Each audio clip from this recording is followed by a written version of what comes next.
اعوذ باللہ من الشیطان الرجیم بسم اللہ الرحمن الرحیم اللہم صلی علی محمد وعلی آل محمد وبارک وسلم وصلی علیہ۔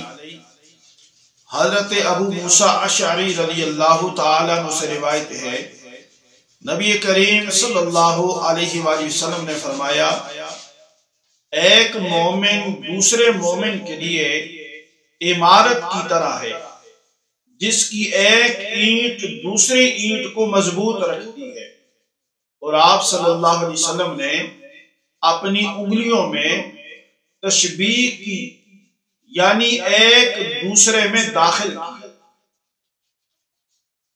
اس حدیث پاک میں اہل ایمان ایک دوسرے کے لیے سکون اور مضبوطی کا باعث ہے۔ تمام اہل اسلام کے لیے لازمی ہے کہ اتحاد کو برقرار رکھے۔ اتحاد کو توڑنے والا ذلیل و رسوا ہوگا۔ واعظ و نصیحت کے درمیان مثال دینے اور سمجھانے کے لیے تشبیہ دینا جائز ہے۔ کسی مسلمان کے لیے یہ جائز نہیں کہ وہ مسلمانوں میں تفریق اور تحریب کا باعث بنے۔